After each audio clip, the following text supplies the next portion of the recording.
Hello again and welcome to the week number 7 of the Competitive Module 7 Electronic Marketing course for the 7th semester.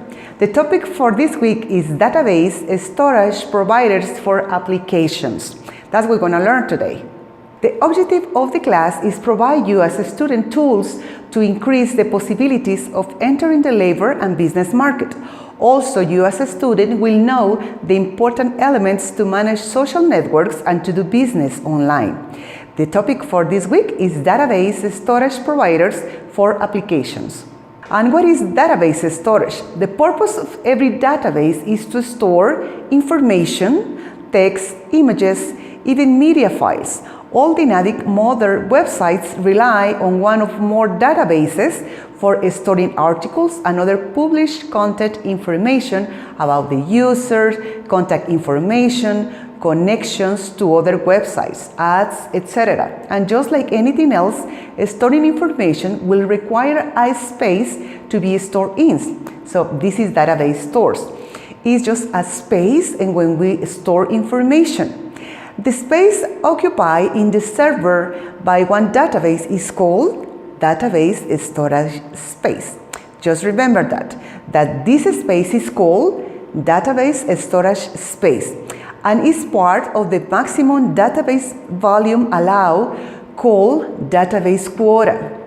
When the database storage space becomes as big as they allow storage quota, the server refuses to add new data to the database. And this can be subsequently lead to false or inability to work with the current web application. And this happens with your cell phones, for example. When you don't have more space, you have to erase some information, text, images, etc. to get the space that you need. That's the same thing and how this works, the database storage space. The structure of the database storage.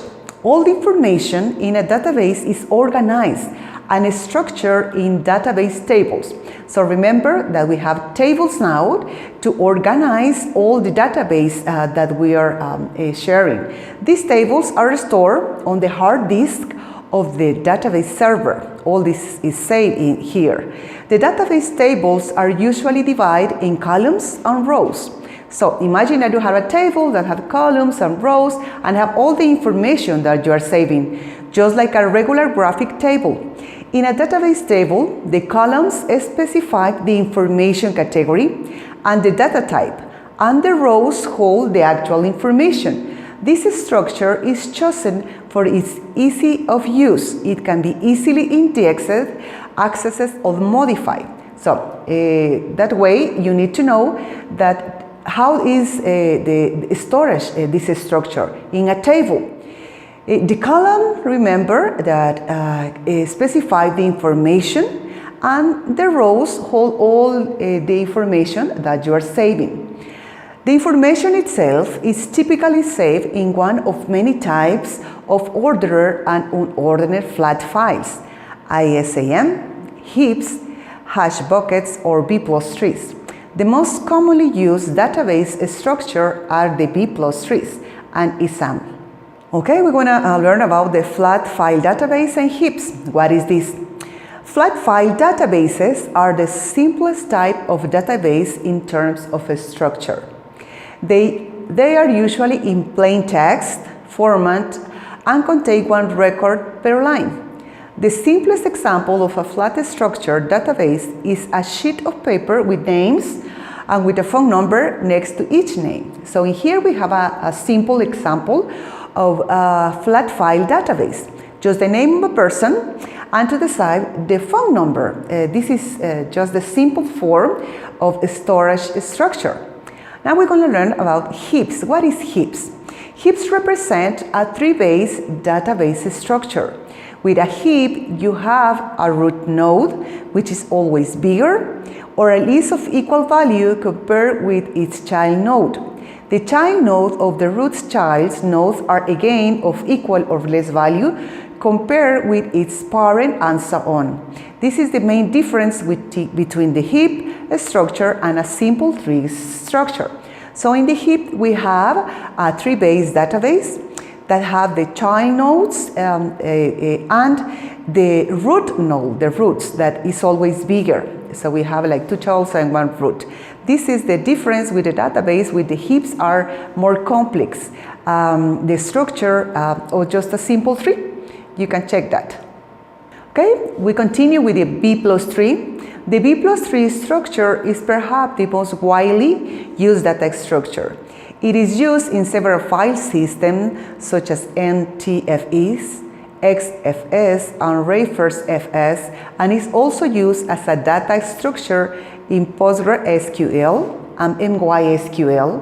The B+3 structure is an improved version of the B3 structure. It represents a type of tree which can present stored data in a manner allowing easy indexing, searching, and editing for all the records. The B+3 is the most widely used data structure. Remember that we can allow through this database storage easy indexing, easy way of searching and editing all the things that you have record in this database. The ISAM structure is originally developed by IBM for fast data indexes and retrieval purposes. The ISAM is now one of the most popular databases structure.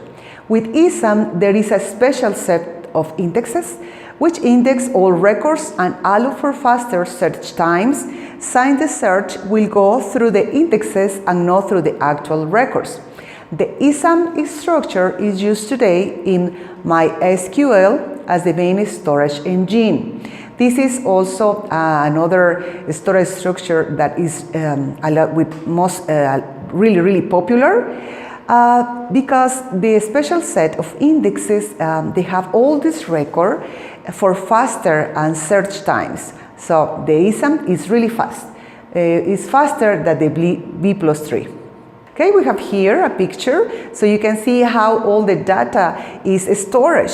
We have here the internet, we have now different types of cloud, storage providers, you see we as users and how we interact with the internet and how all the clouds are stored now, all our information, all the documents, pictures, any type of document that we want to share, that we want to save, is saved now on the internet through the cloud storage provider that you choose.